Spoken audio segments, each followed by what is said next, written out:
Hello, hello. My name is Nicholas, and I am here to present this worthwhile webinar on brain body wellness. We've got a lot to cover, so I want to make sure that we can get through as much as we can in the short time that we have together. It is all valuable information that you can use starting today, helping yourself feel a little bit better in your brain and in your body. We're going to kick it right off here with this quote from Henry David Thoreau. What is called genius is the abundance of life and health. We are going to be talking about ways that we can enhance our life with some increased health. And if you've got a question throughout, go ahead and pop it into the chat. I will do my best to keep my eye on the chat and respond to that just as quick as I can. Our topics for today are going to be food and nutrition, movement, mindfulness and self support, social connection, and the importance of emotional engagement. Maybe you already know that 90 to 95% of our decision making is driven by emotional information. We maybe want to believe that all of our decisions are merely adding A plus B equals C using only our rationale, logic, and better judgment, but 90 to 95% of our decision making is emotionally fueled. So it is worthwhile, at the very least, to be able to acknowledge for yourself when the emotions are getting involved. That can change a conversation into a confrontation, and you may want to make an adjustment to some of your behaviors, some of the things that you say, so that you do not end up putting your foot in your mouth or regretting some of your choices. We talk about change and the brain. The brain does not love change. The brain loves reliability, predictability, and consistency. Once it has made a wrinkle, once it has learned the pathway from stimulus to sugar cube, the brain really loves to keep it that way, increasing speed, but staying in that rut. Our brains and bodies prefer to work as efficiently as possible, use less effort, burn less energy. So, as we are thinking about change, you might be facing a tremendous amount of change in your daily life, in your professional life, in your personal life. You may feel like you are constantly adapting, improvising, incorporating some new piece of information, a procedure, or a protocol. And all of that change, all of that uncertainty is extra taxing on the brain. Our brain is going to burn some extra brain power figuring out a new pathway to what might be a familiar reward. And as we are burning that extra brain power with that change, we are maybe running low on some of that brain power we use to cope or solve or maybe even build a healthier relationship. So if you are faced with significant changes and you're having a hard time predicting what is coming next, let's look for the things that are within our control, the things that we can create some consistency and regularity to.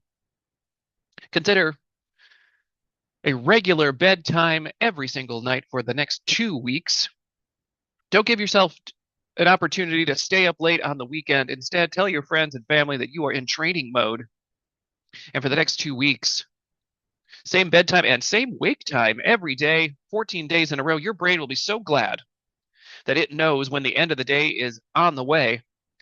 Your brain will be so glad knowing that it only has an hour left to process and solve and cope and figure. Instead, it'll start that shutdown process, start easing you toward that restful sleep, and you'll probably get longer and deeper sleep the more regularity we can offer to our brain. And that's another way that we can avoid that brain drain with that constant fluctuation in our bedtime and wake time. So consider creating a little pattern for yourself. And again, if people are asking, why aren't you staying out late on a Saturday night? You can let them know I am in training season. I am going to harness some extra brain power so that I don't drag home as much stress. I can find more mental energy for my passion project and for making that time and connection with the people I really want to spend time with. We talk about ways to help our neurotransmitters. The neurotransmitters are the communicators in your brain that are actually helping us make those decisions, send those signals, and even regulate some of our mood. Now, when it comes to those neurotransmitters are built and maintained thanks to nutrition. So when we are thinking about what we are eating throughout the day, we want to, as best as we can, Stick to that clean, healthy, and real food. There's plenty of foodstuffs out there that represent or might have a similar flavor as food that we recognize. But if you flip over that packaging, you look on the back and you realize that there are 10 ingredients there that you do not recognize. Well, I am here to say that if you can't pronounce them and if you don't recognize them, your gut doesn't recognize them either. And whatever nutrition might be in that item, your body is going to have a hard time separating it from that which needs to be discarded. So again, if you can't pronounce what is on the back of that packaging, your gut can't figure out its value either. You'll end up just filling some gaps there in your stomach without actually gaining any of that nutrition. So we are looking for nutrient-dense food to help our neurotransmitters. Nutrient-dense food, you probably heard it before, those dark leafy greens, bite for bite. Watercress has got more nutrition in it. Blueberries are also pretty high on the list. Sometimes they are called as America's superfood because of all the antioxidants, vitamin C, and bioflavonols that are present within those darker berries. So when you can, reach for that healthy, real food. And if it's nutrient dense, you are helping your brain make connections, make decisions, and cope more effectively. So eat more plants, reduce that processed food. I know it is difficult depending on where you live. Sometimes those ultra processed foods just sneak their way into our diet. Counteract that by eating some real and what we call clean food, meaning food that has not been augmented or genetically modified, doesn't have a lot of extra preservatives in them. And if you want to make a better connection to some of the food that you are eating, depending on where you live at this time of year, you might be seeing some increased sunshine, which means those neighborhood gardens, those community gardens are starting to flourish. That means we can have a better connection to some of the food that we are eating simply by connecting with where does it come from. Knowing the source of some of our food can change the way we savor each bite. And sometimes just slowing down our eating process, we can actually gain greater peace of mind, but also increase that nutrient intake. Include some omega-3s wherever you can. Fatty fishes are good for that, as are some of the healthier oils. Try to reduce that red meat, if not just for the benefit of your pocketbook, but also making it easier for your body to digest. And water, water, water. We are losing water sometimes at a rate of 500 milliliters every hour. That's why having a tall glass of water right when you wake up can be one of the best things you can do to help yourself feel that perk up. And if you notice that you have had your cup of caffeine, but you are not feeling that catalyzed energy, consider having a glass of water before you reach for that second energy drink, cup of tea or cup of coffee. Work in that glass of water, see if that doesn't help some of that energy you were counting on kick into gear. Oftentimes we are feeling sluggish. Sometimes we are having a hard time focusing, concentrating, and making decisions simply because we are partially dehydrated. So keep that water bottle handy. And before you go for that second cup of caffeine, mix in a water. See if that doesn't help boost your overall mood, thought process, and energy. Our bodies are more than 60% water. Avoid soda, energy drinks, and juice as much as you can. And how much water you drink should depend on your activity. If you are exercising a lot and you can see that sweat coming right on out of you, you know that you have to replenish those fluids. If you are somebody like me who talks for a living, we know that every one of our exhalations is 100% saturated with moisture. And so if you are talking for a living, you are probably losing some extra fluids just by continuing to communicate. So that is water that we want to replace and replenish. And ask yourself, what is the top indicator of health for you personally? Does it have to do with weight management? Does it have to do with your physical strength?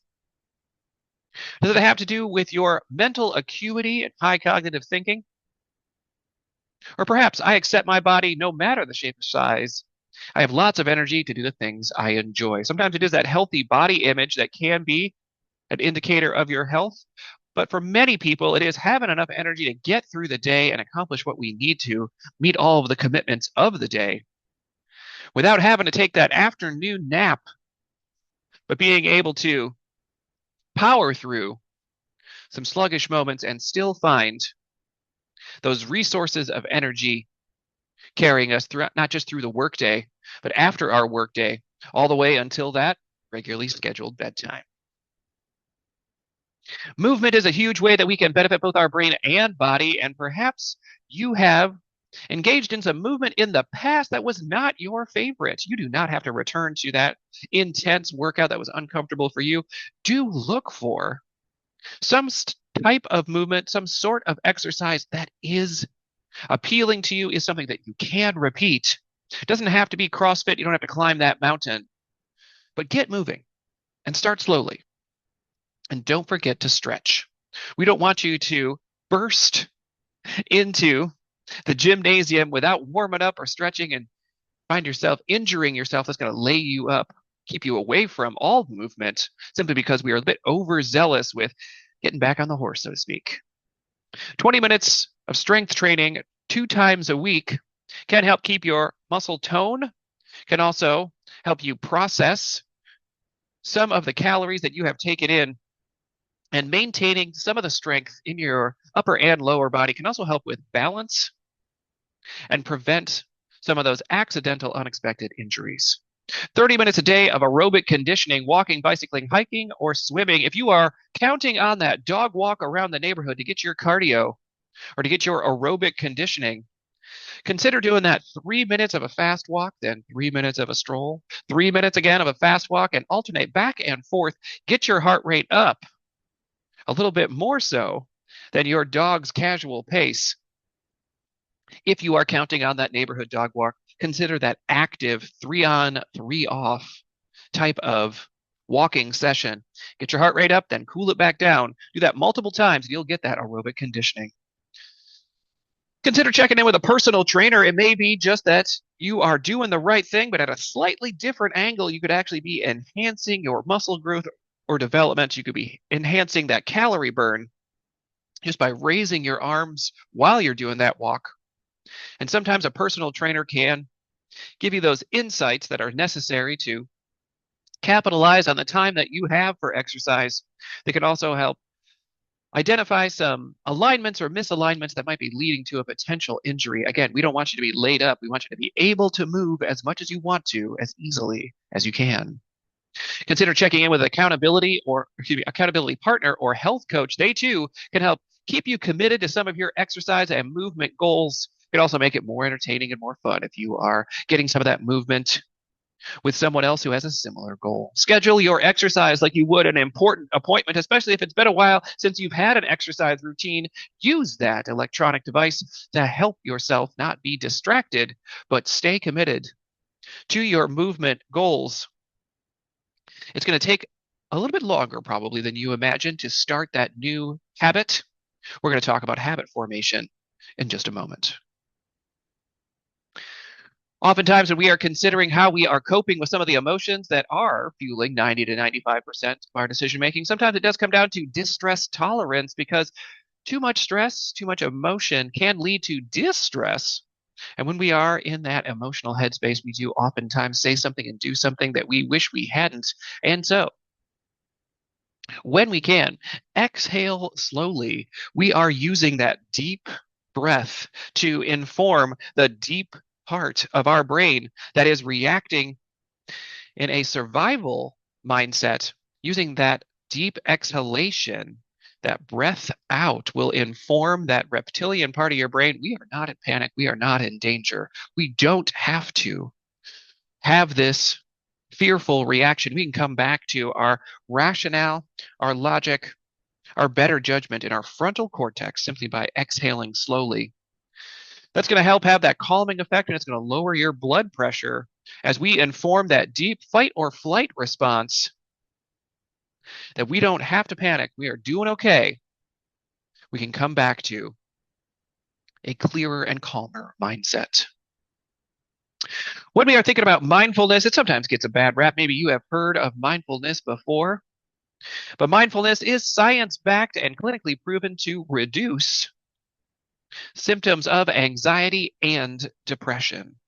Anxiety is that future focus, and we are concerned about how the consequences are going to crash into us, how the dominoes are going to fall. Oftentimes, there's not much we can do about it, and yet we feel ourselves spinning our wheels. Some of the worries and the what ifs of the future, that can feel like anxiety. And when we look into the past, when we can't seem to shake off a cringy moment, sometimes it feels like our mindset is stuck in the mud and can't stop replaying some of those uncomfortable feelings, uncomfortable moments. Sometimes it's even trauma from our past that can feel like depression. So, mindfulness is bringing us to the here, now, and us, the present moment where the rubber hits the road. This is where we can make the best decision to have the largest impact on our life right now. We can take some action, and action is going to reduce anxiety.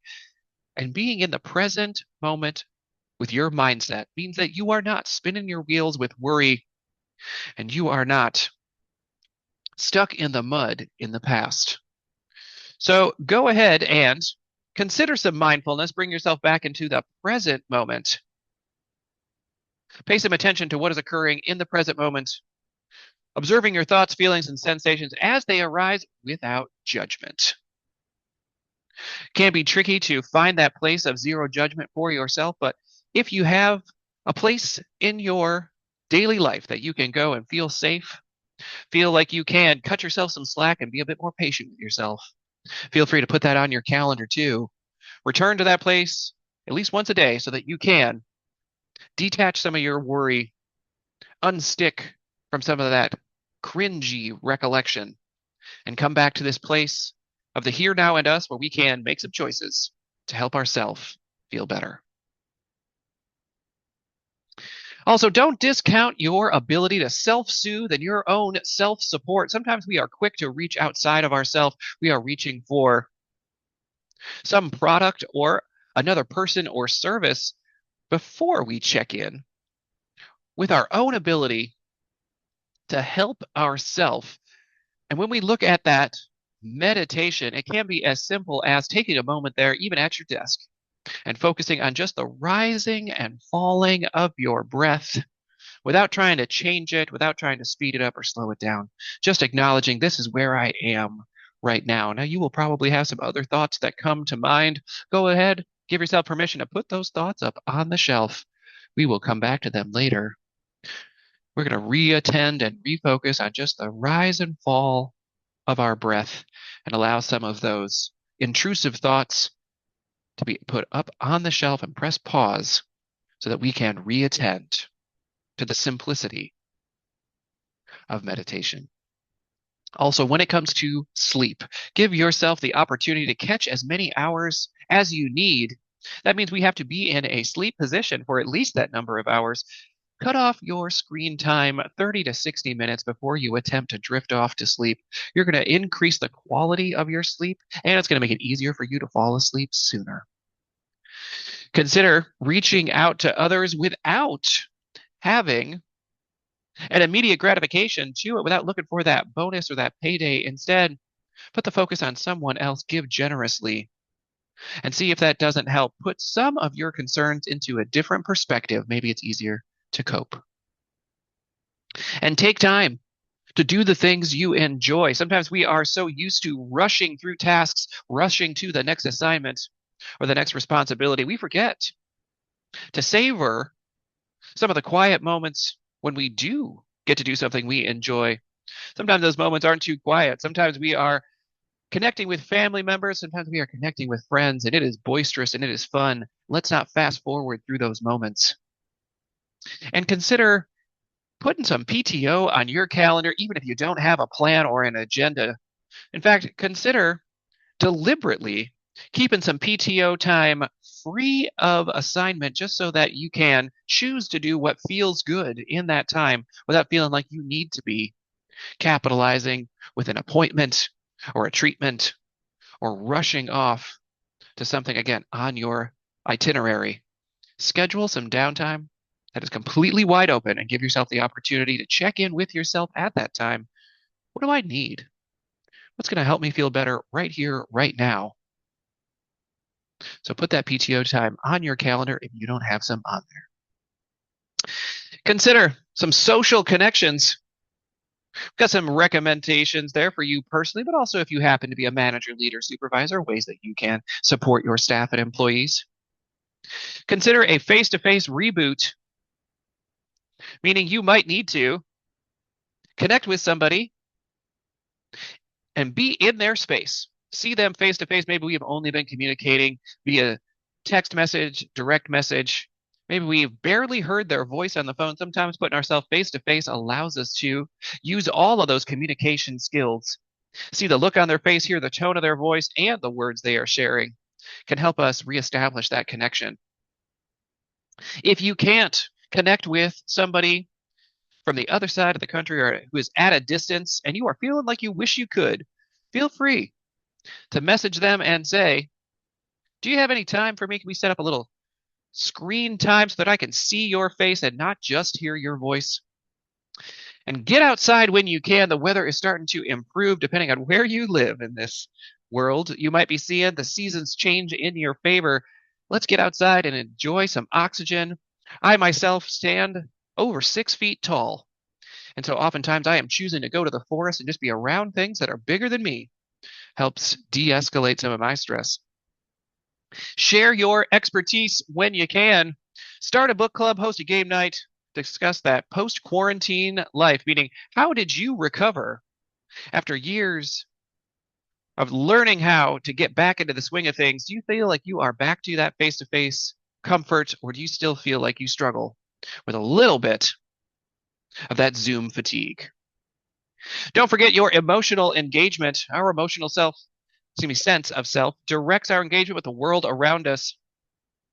So develop that self-awareness, check in with yourself, be honest with yourself, and flex some forgiveness. Whatever is easier for you, you may want to forgive yourself if that's easier and then move on to others, or you might want to start with others, offer them a little forgiveness, and then return to yourself. Elevate your personal foundation, your integrity, humility, gratitude, and authenticity. And that might mean a little mindset modification. You might need to update some of your beliefs and change some of your behaviors. Again, the brain doesn't love change, but if we can remind ourselves why we are doing this, what the benefit is to us, we are far more likely to adopt a new habit or make an adjustment. So that mindset modification, you may need to zoom in to some of the things that are within your control and zoom out to consider the impact this might be having on others so that you don't feel like you are the only one who feels this way. And when we are talking about your lifestyle health, you can live longer by applying some of these principles. Again, consider some downtime for yourself. It is important.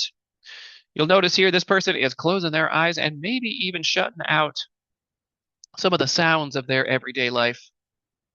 Using a stress relieving activity that works for you is just as important as recovering from a physical workout. You might know what you would do at the end of a difficult day at the gym, exercising hard with those sore muscles. You might have an idea. I'll put some ice on that, maybe a little ibuprofen.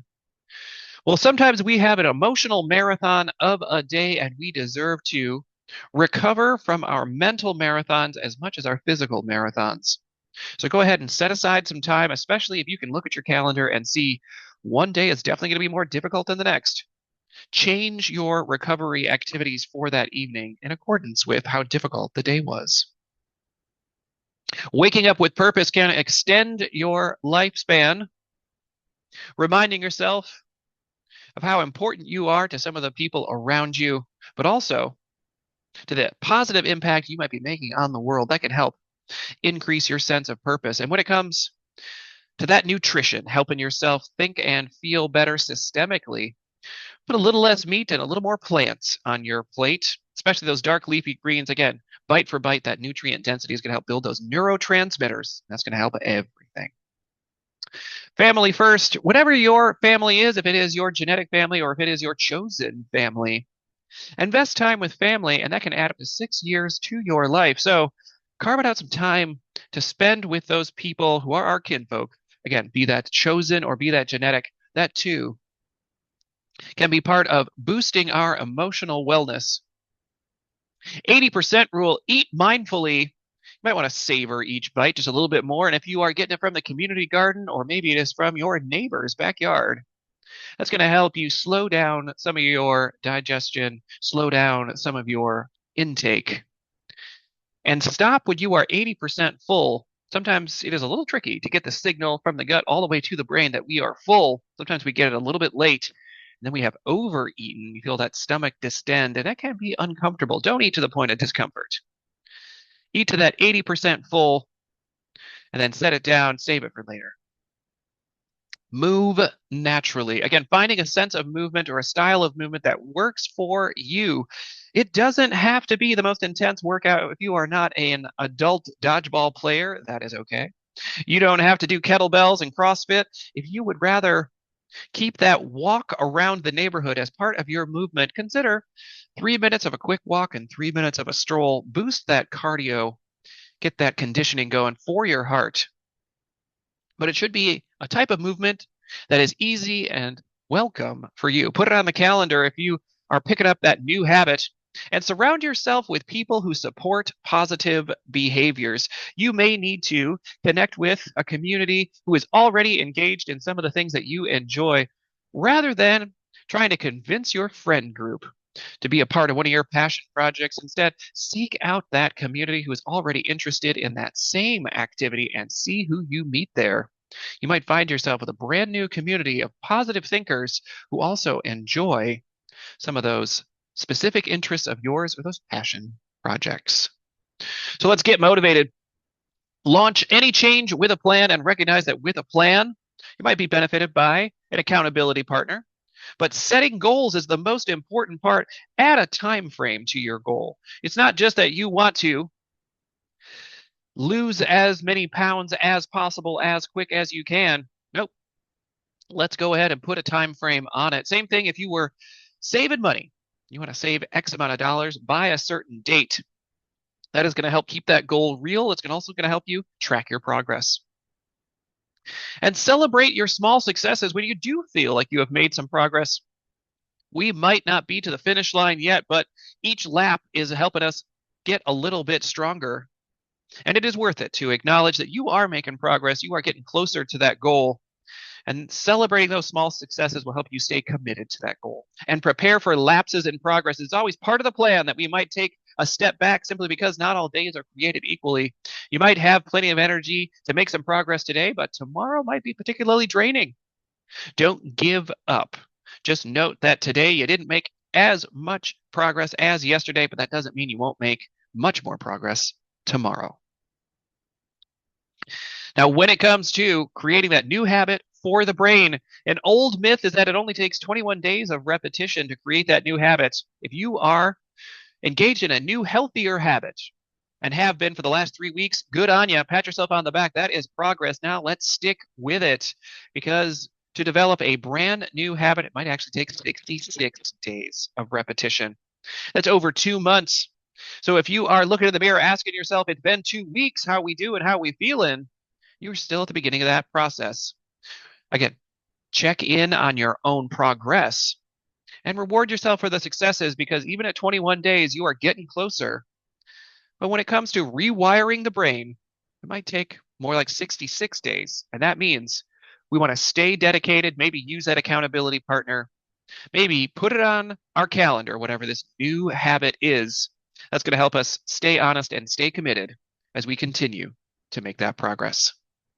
So focus on clean and real food, water, regular sleep, and then repeat. Movement is essential, but make it work for you. Increase a little self-care, carve out some time that you can maybe even just do nothing. Put it on your calendar, a little PTO to help yourself take care of yourself. We got to raise ourselves up our own priority list because we're worth it. Have compassion for yourself. Look in the mirror. Don't be harsh on yourself. Consider that self-forgiveness, being a little bit more patient and understanding with yourself. If you can do it with yourself, then share it with others. Or if it's easier to cut others some slack, start there, but don't forget to come back to yourself. And improve upon your personal experiences and your own journey by continuing to learn, continuing to stretch and grow. And remember that we can learn, we can develop new habits. We can help ourselves feel better in both brain and body with some simple tweaks and changes. And every goal has a plan. And we know that as part of the plan, we might take a step back. Consider some of these resources. They're going to help you make the progress that you are looking for. And I'll open myself up for questions at this time. And I'll also thank you for taking the time for this worthwhile webinar on brain and body wellness. We certainly hope that you have some goals in mind or some accountability partners that you can call upon. Remember that nutrient-dense food. Get some regular sleep and water. My name is Nicholas, and I am happy to be here presenting this worthwhile webinar just for you.